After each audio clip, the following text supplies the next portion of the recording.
का बाउट 4 में fight club के, जिसमें हो रहा है भारत वर्सेस अफगानिस्तान। भारत को रिप्रेजेंट करते हैं हमारे वरुण फर्त्याल, वहीं हमारे ब्लू कॉर्नर को रिप्रेजेंट करते हैं वाहिदुल्ला सिद्दीकी जो है अफगानिस्तान से।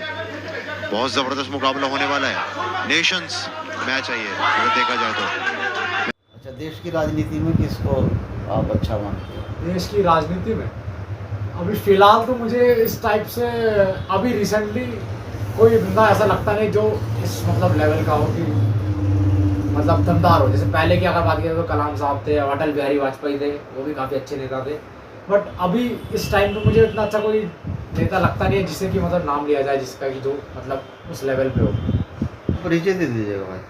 सर मेरा नाम वरुण फर्त्याल है, मैं देहरादून का रहने वाला हूँ और डैड आर्मी में थे, तो काफ़ी साल हम लोग बचपन में आर्मी में ही थे, आर्मी क्वार्टर्स में रहे, वहीं पे पले बड़े।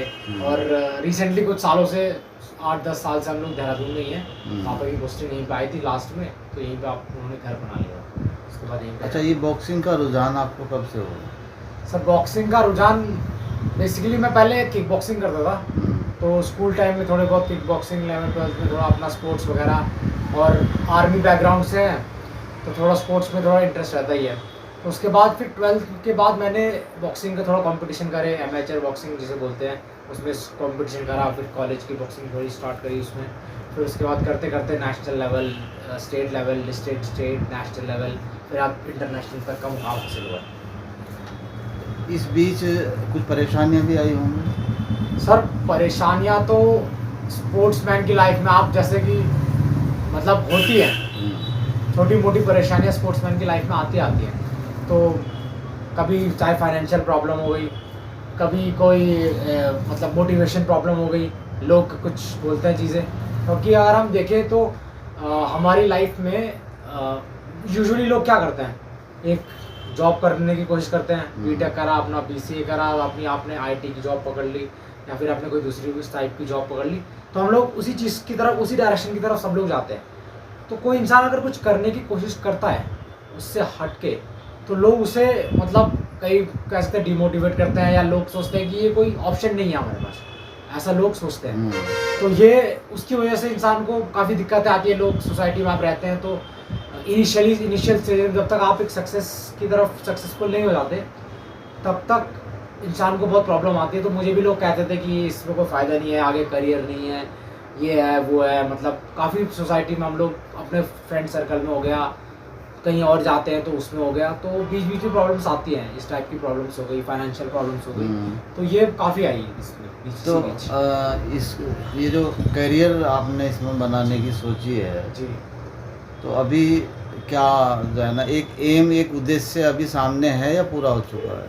सर उद्देश्य तो हमारी लाइफ में सामने रहने चाहिए, मेरे हिसाब से है, जो मुझे लगता है कि हमारी लाइफ में उद्देश्य हमेशा रहने चाहिए। चाहे आप कहीं पे भी हो, किसी भी जगह पे हो, और किसी भी मुकाम पे आप पहुँचे हो, लेकिन आपके लाइफ में एक उद्देश्य रहना ही चाहिए उस टाइम पे भी। कहीं हम लोग किसी को भी देखें, जैसे अगर हम एग्जाम्पल ले हमारे अब्दुल कलाम साहब का, तो उन्होंने क्या क्या अचीव नहीं किया, फिर भी उनकी लाइफ में एक उनके पास एक एम था। पहले वो साइंटिस्ट, पहले वो आर्मी ऑफिसर, एयरफोर्स में ऑफिसर बनना चाहते थे, वो हो नहीं पाया। फिर उन्होंने DRDO ज्वाइन किया, फिर DRDO के बाद उन्होंने इसरो ज्वाइन किया, फिर इसरो में उन्होंने फिर लॉन्च किए कई मिसाइल्स वगैरह की, वो भी करी। फिर उसके बाद उन्होंने और जगह पे बड़ी बड़ी चीज़ें करी। उसके बाद वो प्रेसिडेंट ऑफ इंडिया भी बने, उसके बाद भी वो करते ही रहे। तो उनको मैं अपना इंस्पिरेशन काफ़ी हद तक मानता हूँ, उन्हें देख के तो मुझे उनसे इंस्पिरेशन मिलती है, और ऐसी कई और जगह भी मुझे इंस्पिरेशन मिलती है। तो मुझे ऐसा लगता है कि आप एक एम हासिल करें, उसके बाद आप दूसरे एम पे जाएं, तीसरे एम पे जाएं, तो आपको एक रुकना नहीं है कभी मेरे हिसाब से। अगर आप कुछ भी हासिल कर चुके हैं, मान लें आप रिटायर्ड पर्सनल भी है कोई, तो आप आने वाले लोगों के लिए कुछ करें, आने वाली पीढ़ी के लिए कुछ करें, आप कुछ ना कुछ दें। तो उस हिसाब से मुझे ऐसा लगता है कि अभी मैंने जितना भी किया है वो कम है बहुत, और हासिल बहुत करना है अभी। नहीं, फाइनेंशियली जो है ना सपोर्ट आपको कहाँ से मिलती है, जबकि आपकी एज इस वक्त ऐसी है कि आप जो है ना फाइनेंस वो रिक्वायरमेंट आपकी कैसे पूरी होती है, क्योंकि कुछ कमाई है इसमें? सर फाइनेंशियल रिक्वायरमेंट्स की तो जो बात है, आपने बिल्कुल सही कहा कि इस एज में अभी काफ़ी रिक्वायरमेंट होती है। तो इस टाइम पे अभी देखिए ये जो ज़माना है, ये सोशल मीडिया का हो गया, इंटरनेट का हो गया, तो मेरे हिसाब से जो भी इंसान है, तो अगर कोई बोलता है कि इसमें कमाई नहीं है, वो नहीं है, तो ये आपकी गलती है। क्योंकि मैं तो देखिए जो क्लासेस देता हूँ, बॉक्सिंग क्लासेस हो गई, किक बॉक्सिंग क्लासेस हो गई, अभी अंगद बिष्ट आपने सुना होगा नाम, म्यूटेंट MMA जो चलाते हैं, MFN मैट्रिक्स फाइट नाइट के चैंपियन है, टाइगर श्रॉफ की जो लीग है, तो उनको भी मैं ट्रेनिंग देता हूँ, उन्हें भी एडवांस क्लासेस देता हूँ। तो कमाई तो देखिए होती रहती है, कमाई की इतनी कोई प्रॉब्लम नहीं है, बट ये प्रॉब्लम है कि आप इंसान को सोचना चाहिए, मतलब कि मुझे कहाँ से कमाई का जरिया मिल सके। तो आपको कमाई करनी है, आप जितना आपका फेम आएगा इस फील्ड में, उतनी ज़्यादा आपकी कमाई होगी। बाकी आपके ऊपर है कि आप कितना काम कर सकते हैं और कितना आप समझा सकते हैं किसी को कोई भी चीज़।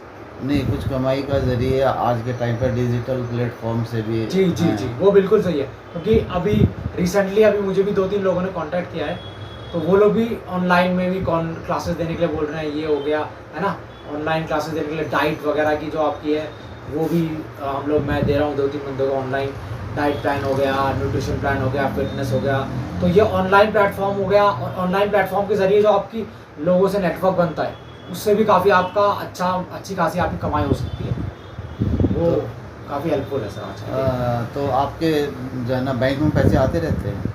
हाँ सर, वो वही मैं कह रहा हूँ ना कि क्लासेस हो गई, फिर डाइट प्लान हो गया, फिर ये हो गया, फिटनेस से रिलेटेड हो गया, तो इससे मतलब काफ़ी अच्छा का मतलब अभी मैं ऐसा तो नहीं कह सकता कि बहुत अच्छी हो जाती है अर्निंग, बट इतनी हो जाती है कि मतलब सही हो जाती है, अपना मतलब अपने गोल्स को लेके चलने के लिए ठीक है। ऐसा तो नहीं परिवार पे बोझ बन रहे हो आप? नहीं नहीं सर, बिल्कुल नहीं, ऐसा बिल्कुल नहीं है। अब आजकल तो ये स्टेज जो आपने बोली परिवार में बोझ बन रही हो, ये स्टेज भी एक बार आती है जब आप इनिशियली स्टार्ट करते हो छोटे लेवल पे, आपका उतना वो नहीं होता, तो आपकी एक स्टेज आती है कि घर वाले बोलते हैं कि यार कमाई हो नहीं रही उतनी, बच्चे नौकरी करना स्टार्ट कर दिया, तो ये कोई इंसान कमा रहा है 20-25 हज़ार रुपये, ये कमा रहा है, वो भी आप कुछ नहीं कमा रहे हो।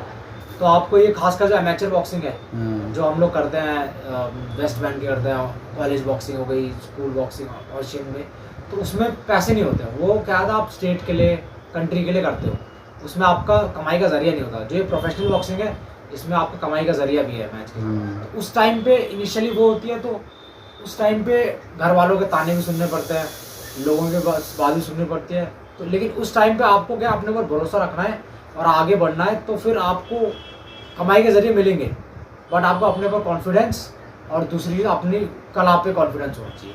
नहीं, एनर्जी को रिकवर करने के लिए डाइट्स की भी ज़रूरत पड़ती है। जी बिल्कुल बिल्कुल। तो वो सब पूरी हो जाती है? जी सर, पूरी हो जाती है, तभी इस मुकाम तक पहुँचे हैं। कभी घर वाले, देखिए मैं कहता हूँ कि घर वाले कब तक सपोर्ट करेंगे आपको? घर वाले आपको, चलिए आप पढ़ाई करा दी, वो करा दी, फिर आप घर वाले भी कुछ टाइम बाद अगर आप ये करेंगे अपने, मतलब आप वही कर रहे हैं, आप अपना गेम कर रहे हैं, आप कुछ कमाई नहीं है आपकी, तो घर वाले भी कुछ टाइम बाद आपको ताने सुनाने लग जाएंगे, वो करने लग जाएंगे, तो आपका क्या है, अपने आप एनर्जी लेवल कम हो जाएगा और बाकी खर्चे तो है ही आपके जो है। तो जैसे मैंने स्टार्टिंग में बोला, फाइनेंशियली आप है, फाइनेंशियली एबल होना बहुत इंपॉर्टेंट है, तो उसके लिए आपको काम करना पड़ेगा। तो आप, जैसे मैं क्लासेस देता हूँ, बॉक्सिंग की क्लासेस देता हूँ, तो 20 बच्चे हैं, है ना, तो उसकी फ़ीस आ गई आपकी 20-25 हज़ार रुपये, वो हो गई। फिर डाइट प्लान दे दिए, न्यूट्रिशन पर्सनल ट्रेनिंग दे दी, तो उसकी 5-6 हज़ार रुपये, 7 हज़ार रुपये PT जो होती है 2-3 बंदों की, वो हो गई। फिर बाकी मैं उनके वहाँ पे बता रहा हूँ, अंगद बिष्ट सर के वहाँ पे जा रहा हूँ, उन्हें एडवांस बॉक्सिंग MMA की क्लासेस दे रहा हूँ, मिक्स मार्शल आर्ट वालों को बॉक्सिंग की क्लासेस दे रहा हूँ, तो उसमें भी 15-20 हज़ार रुपये वो उस टाइप से हो गए। तो ऐसा करके मतलब ठीक ठाक अमाउंट हो जाता है कि आप अपना कर सकते हैं। नहीं, किसी प्राइवेट यूनिवर्सिटीज़ की तरफ से कोई ऑफ़र आया आपके पास कि आप हमारे यहाँ ज्वाइन कर लो? सर प्राइवेट यूनिवर्सिटीज़ की तरफ से तो नहीं आया, बट हाँ वो सोशल बलूनी स्कूल है, उसमें भी मेरी क्लासेस आ रहती हैं। सोशल बलूनी स्कूल में एज एन असिस्टेंट कोच, हम 2 कोचेज़ हैं वहाँ पे, तो असिस्टेंट कोच के तौर पे वहाँ पे भी मैं जाता हूँ, क्लासेस देता हूँ, तो उसकी भी अच्छी खासी मतलब पेमेंट वगैरह उसकी आ जाती है। तो मम्मी पापा तो कहते होंगे भाई पैसा इकट्ठा कर लो, शादी भी करनी हो? हाँ, घर वाले बोलते तो है शादी की, बट मैं उन्हें मेरा एक ही जवाब रहता है कि अभी काफ़ी मुकाम और हासिल करने हैं, उसकी भी देखते हैं बाद में, लेकिन अभी पहले मेन गोल मेरा ये है। इस समाज में ये भी धारणा है कि भाई अब तो उम्र ज़्यादा हो गई, इसकी शादी कौन करेगा? हाँ सर, वो धारणा, देखिए धारणा की जो बात है, पहले तो कई धारणा थी कि लड़कियों को पढ़ाना नहीं चाहिए, ये है, बाहर भेजने में लोग घबराते थे, ये था वो था, तो हम लोगों को, लेकिन अब ज़माना चेंज हो रहा है, तो अब थोड़ी हमें थिंकिंग चेंज करनी पड़ती है। और थिंकिंग घर वालों की ऐसे ऐसे धीरे धीरे करके आप देखते हैं नए नए लोग एथलेटिक्स में हो गए, चाहे बॉक्सिंग में हो गया। अभी देखिए निखिल जरीन ने वर्ल्ड चैम्पियनशिप की थी बॉक्सिंग में, तो उसके बाद से मेरे कुछ फ्रेंड्स हैं हैदराबाद में, वो लोग बॉक्सिंग कराते हैं, तो उन्होंने बताया कि उसके जीतने के बाद ही कई लड़कियां और हैदराबाद में बॉक्सिंग स्टार्ट करी थी। तो ऐसे करके मतलब इंसान को इंस्पिरेशन मिलती है, या फिर आप कह सकते हैं कि अब जो सोशल मीडिया का ज़माना है, ये नया ज़माना है, इसमें ये लोग सीखते हैं एक दूसरे को देख के।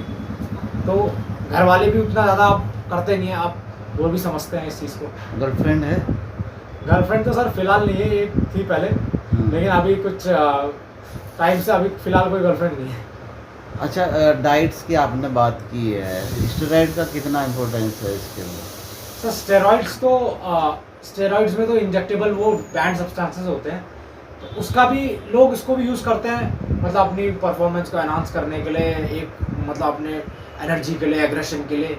लेकिन मैं उस चीज़ का यूज़ नहीं करता हूँ। मैं तो सोचता हूँ कि नेचुरली आप रहें, नेचुरल डाइट लें, सप्लीमेंट्स वगैरह, फूड सप्लीमेंट्स जो हैं उनका आप सेवन करें, उसी में आप नेचुरली चलें।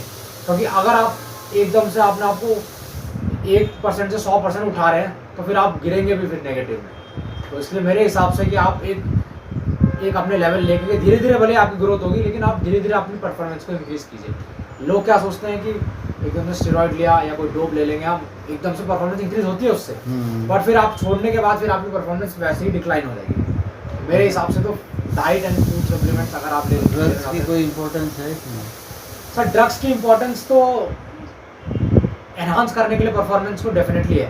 आप किसी भी स्पोर्ट में लें, चाहे आप एथलेटिक्स में हो गया, बॉक्सिंग, रेसलिंग, फुटबॉल, हर जगह है, लेकिन उस इम्पोर्टेंस को आपके ऊपर डिपेंड करता है कि आप कितनी इम्पोर्टेंस देते हैं उसको। क्योंकि ड्रग्स अगर आप कंज्यूम ज़्यादा करेंगे तो एक बार आप छोड़ने के बाद फिर आपकी परफॉर्मेंस डिक्लाइन करेगी, बाकी आपके साइड इफ़ेक्ट्स बहुत सारे हो गए उसके, मेंटली आपका हो जाएगा कि मैंने छोड़ दिया, अब मेरी परफॉर्मेंस कम हो गई, तो उसका जो नेगेटिव है ज़्यादा है। तो मेरे हिसाब से उसका यूज़ नहीं किया जाए तो अच्छा है। अच्छा, प्रदेश का नाम आपने रोशन किया, कुछ सरकार की तरफ से आपको कोई ऐसा कोई सहयोग मिला हो कि आप प्रदेश का नाम रोशन कर रहे हैं? सर आपको ये जो है ना तमगा देते हैं, ये रिवार्ड देते हैं? सर अभी रिवॉर्ड वगैरह की तो बात मैं 100% नहीं कह सकता, बट आने के बाद कई विधायक हो गए या पॉलिटिशियंस हो गए, वो कई लोग मुझे सम्मानित करने आए हैं, और कई लोग अपने पीए के थ्रू, इनके थ्रू बात भी कर रहे हैं सम्मान करने की, ये करने की, इन सब चीज़ों की। तो बात अभी चल रही है, अभी देखते हैं क्या होता है इस चीज़ में। तो लगता है कि आपको मन में तो आता होगा, यार मैं इतना अच्छे मकाम पर हुआ, कोई मुझे सम्मान नहीं दे रहा। सर ये लगता है, लेकिन मैं अगर इंडिया की बात करूँ तो इंडिया में हम लोग एक लेवल के बाद ना, मतलब आपको एक अच्छे खासे लेवल पे जब आप पहुंच जाते हो ना, तभी लोग करते हैं सपोर्ट। आपको इनिशियली या मिडिल स्टेज में या जब आप रेस में चढ़ रहे हो तब कोई सपोर्ट नहीं करता, ऐसा मैंने देखा है इंडिया में मोस्ट ऑफ द टाइम्स। थोड़ा आपके लोकल में सपोर्ट करेंगे लोग, वो सपोर्ट करेंगे ये तो, लेकिन जब मेन सरकार का जो सपोर्ट है मैं देखता हूँ कम है, खासकर उत्तराखंड में। मैंने पहले भी बताया अपने इंटरव्यू में कि सरकार का सपोर्ट, मतलब रिसेंट जो सरकार है उसका सपोर्ट बहुत कम है, मतलब एथलीट्स को सरकार का सपोर्ट उत्तराखंड में बहुत कम है। आप कंपेयर कीजिए हरियाणा से, उनसे, दिल्ली से, तो उनमें सपोर्ट आपको काफ़ी ज़्यादा मिलेगा इस चीज़ का। चलो एक आखिरी सवाल आप बता दीजिए, आदर्श किसको मानते हैं? सर आदर्श तो देखिए, मैं अगर आदर्श की बात करूँ तो मेरे लिए बहुत सारे आदर्श हैं, अलग अलग फील्ड में अलग अलग आदर्श है।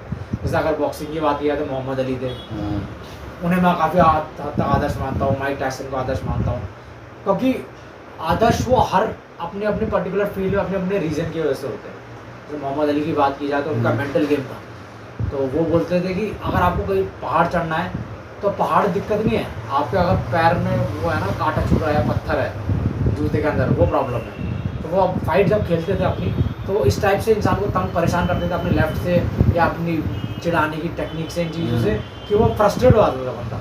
तो उसके लिए फाइट ज़्यादा बढ़ी, उसके दिमाग में फ्रस्ट्रेशन बड़ी हो जाती है। साइकोलॉजिकल गेम जो था उनका वो बहुत अच्छे लेवल पे था, वो मेरे लिए काफ़ी हद तक आदर्श है बॉक्सिंग की बात की जाए। अच्छा, वैसे बात की जाए तो इंडिया में बात की जाए तो डॉक्टर कलाम साहब की मैंने आपको बताया कि डॉक्टर कलाम साहब जिस टाइप के पर्सन थे, तो जिस टाइप से उन्होंने करा, उनकी एक बुक भी है विंग्स ऑफ फायर करके, उनकी एक किताब है, वो मैंने पढ़ी थी। तो उससे मुझे काफ़ी इंस्पिरेशन मिला उनकी लाइफ के बारे में जान के, उसके बारे में जान के, और उन्होंने किस टाइप से मतलब काम किए हैं अपनी ज़िंदगी में, किस टाइप से लोगों की हेल्प की और कितने मतलब वो ग्राउंडेड इंसान थे। अच्छा, देश की राजनीति में किसको आप अच्छा मानते हो? देश की राजनीति में अभी फ़िलहाल तो मुझे इस टाइप से अभी रिसेंटली कोई बंदा ऐसा लगता नहीं जो इस मतलब लेवल का हो कि मतलब दमदार हो। जैसे पहले की अगर बात करें तो कलाम साहब थे, अटल बिहारी वाजपेयी थे, वो भी काफ़ी अच्छे नेता थे। बट अभी इस टाइम पे मुझे इतना अच्छा कोई नेता लगता नहीं है जिससे कि मतलब नाम लिया जाए जिसका कि जो मतलब उस लेवल पे हो।